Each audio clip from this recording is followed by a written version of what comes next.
Hi, welcome to Coffee House Shots. I'm Cindy Yu, the Spectator's assistant editor, and today I'm joined by Katie Bors, our political editor, and the Financial Times' Stephen Bush. And we're going to be taking a look at the runners and riders for the Conservative leadership contest.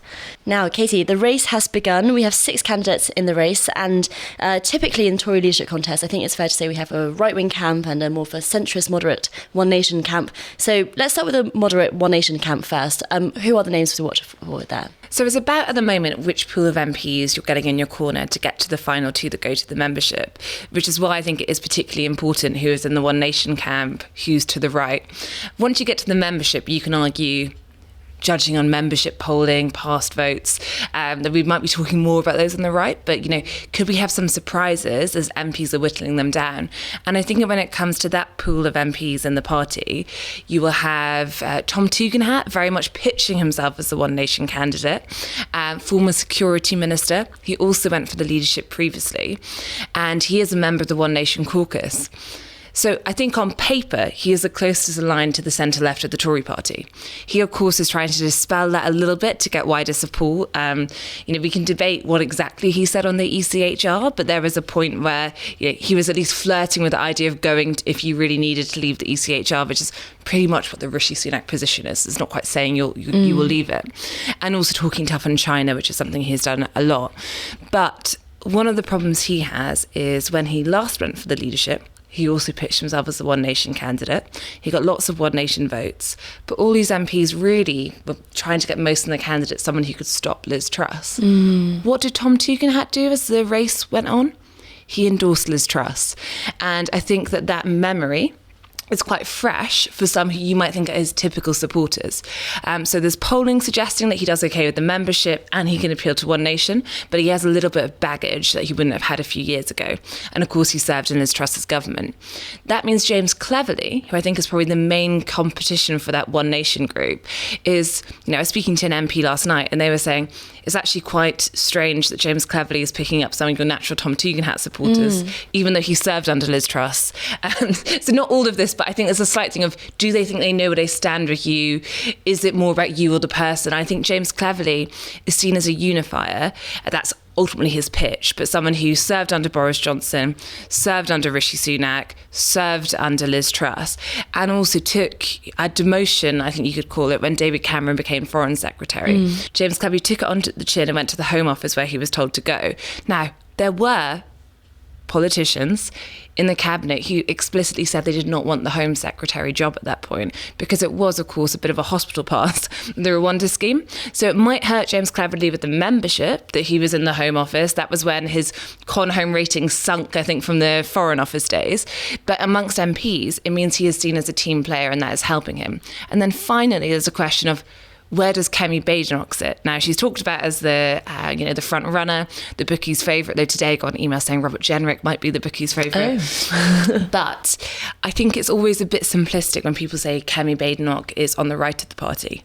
She had Michael Gove support her back when she first ran for the leadership. Michael Gove, of course, is the enemy of Liz Truss and co. So if Michael Gove is in your corner, are you really a mini Liz Truss or a mini Suella Braverman? I think it raises questions there. And therefore, I think there's a big question in terms of how this contest goes, which is how does Kemi Badenoch pitch herself and what type of supporters should she attract? Because she could try and pitch herself as, yes, I can attract the right, but I didn't call for tax cuts immediately, like Rishi Sunak didn't in the leadership contest when others were. And she could go more down the identity politics route, which she's quite associated with, and be seen as more on the right. And I think, therefore, there's a question mark, I think, in terms of that support. Stephen, how much do these kind of One Nation candidates have to flirt with the right wing in order to get even a hearing in the Tory leadership contest? Because we saw with Tom Tugendhat's launch, he wanted to say he wants to exit the ECHR, but then he couldn't quite say those words when asked about it on the broadcast round. Well, there are 2 different reasons why they feel they have to do that. The first, as Katie says, is historically in recent years, the candidate who has been more right-wing has run among members. So one of the things they are trying to do is offer a little bit of leg. So if they do get to that final stage, they have something to say to members. Now, of course, a big and important variable in this election is we know for certain that some Conservative members have left the party to become members of Reform. We don't yet know what the effect of that will be, but it's possible, just as at the end of Labour's long time in office in 2010, the membership had moved quite a bit to the right because people who didn't like New Labour had left, and then it moved significantly to the left when the Lib Dems collapsed, and many of those voters, so those members returned to the fold, and that's part of why Jeremy Corbyn was elected. It's possible, of course, that the Tory membership is more centrist than we would expect because of the effect that Reform's had on its composition.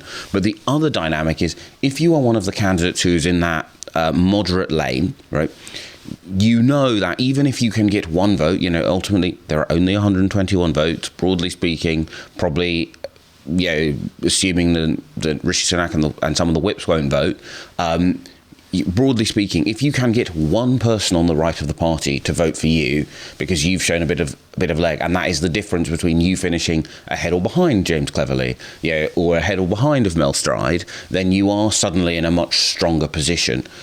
The flip side is exactly as Katie alluded to with those doubts some MPs have about Tom Tugendhat, is you can sometimes end up being nobody's candidate. You in trying to appeal to the left and the right of the party, MPs of all stripes go, I actually, I prefer something a little bit stronger. And for my sins, I forgot to mention Mel Stride, which Stephen did mention.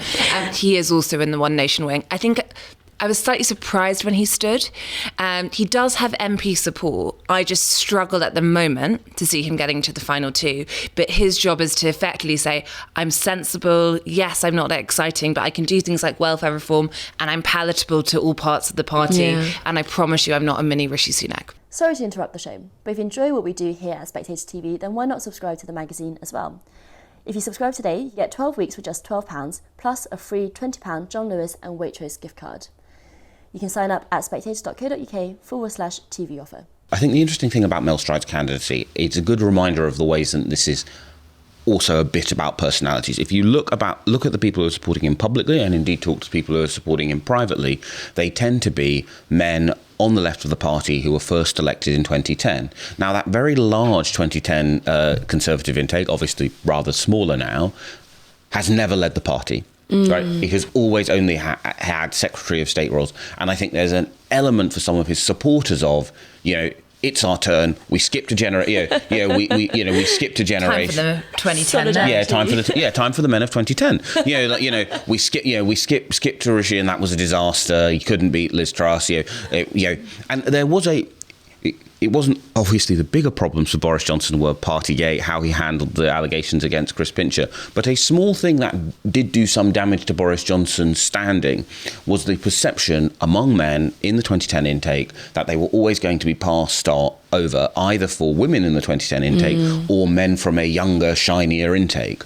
And so one of the reasons why he has more of a support base than we might necessarily think, because we go, well, aren't there quite a lot of moderate candidates anyway, is that appetite among the men of 2010 for one of their own to have the leadership. How much does the party identify itself through those kind of generational cohorts? We talk about it in analysis, but within the party, do they see themselves, I'm a 2010er, I'm a 2019er? I think it's important. The intake is important. For Kemi Badenoch, for example, she was in a very small intake because it was a 2017 intake, which everyone thought would be a huge Tory intake. And then actually what happened was Theresa May blew her majority.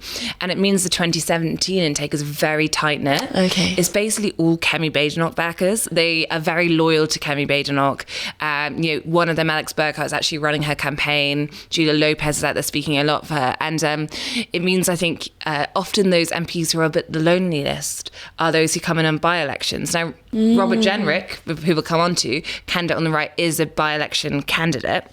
But I think it actually does put you at a disadvantage because it's just a natural cohort is the people you come up with who you've known the longest.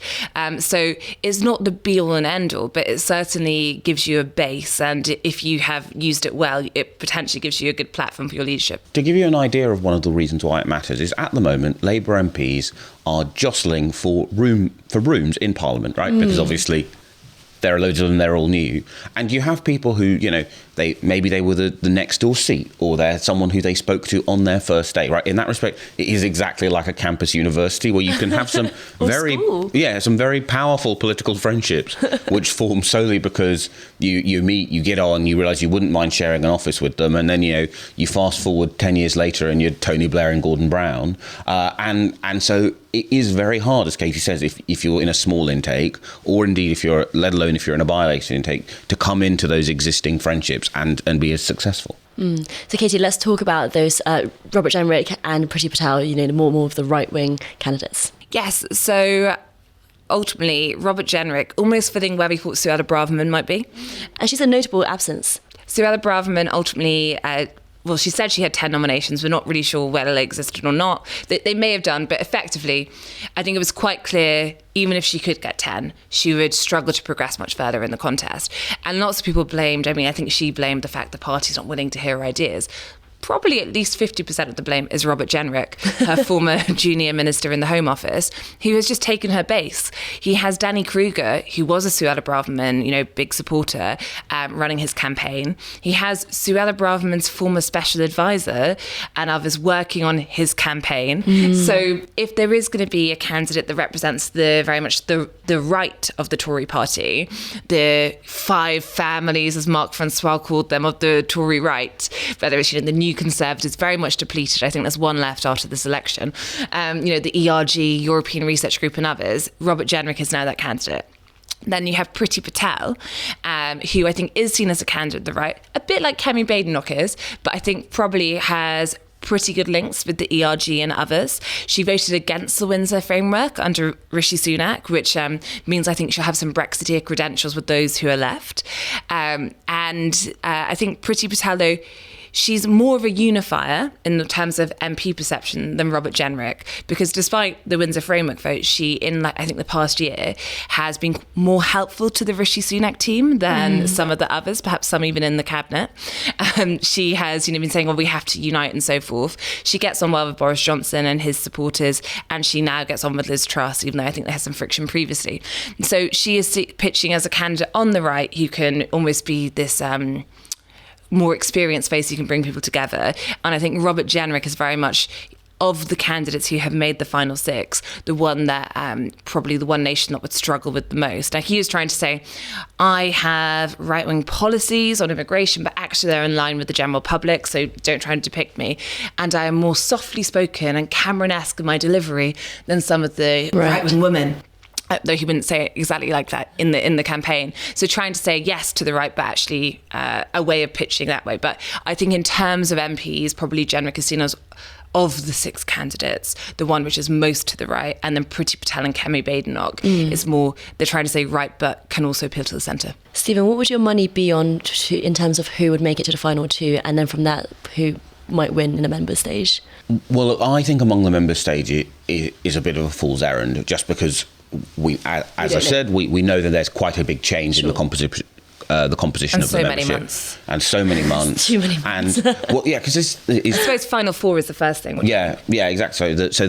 So I think the final 4 feels easier to predict. The final 4, I think, on the 2 from the left of the party will be Tom Tugendhat and James Cleverly, and I think it actually will be as simple as which one of them can present as the most impressive candidate at the party conference, both in terms of making MPs think, yes, this is someone who can fight and win an election, but so much of the argument to members from whichever one of James Cleverly or Tom Tugendhat it ends up being will be, I can win, and essentially the subtext will be, therefore you need to grin and bear the things about me that you find too left-wing. So it will come down to which one of those 2 can do the best job at the conference. I think on the Conservative side, in some ways, Kemi Badenoch is a lot like Dennis Healey, who was hugely respected by lots of people on the right of the Labour Party. But there were also a number of Labour MPs who did not vote for him in his final leadership bid because they felt that they had been roughed up verbally by him over the years. And there are a number of Conservative MPs who similarly feel, whether it's on, what centrists like me would say actually an example of Kemi Badenoch having the necessary courage to lead a political party from opposition to government was her turning around and going, no, this retained EU law timetable is nuts, we're not going to do it that way. But there were a lot of MPs who felt bruised by how she spoke to them about that. So she is carrying a little bit of a wound among some of her colleagues. So I think it's a question there of whether or not that is enough for Robert Jenrick to do to her what he did to Suella Braverman, which is suck up all of her institutional support. I think he, to me, seems like the most well-placed of the candidates of the right. Priti Patel has a very impressive network of friendship ties. She's one of the MPs who has a very formidable greeting card operation. Which it does really matter to make MPs feel like they're valued. But because so much of her natural supporters base were MPs in marginal seats who are, of course, not around, I think it will come down to whether or not the fact that Robert Jenrick has done a better job of glad-handing MPs on the right is more important than the fact that Kemi Badenoch has shown in many ways that she is the most impressive politician on the right. Very interesting, Stephen. And of course, we do have such a long time to talk about this as well. So Katie and Stephen, thanks very much.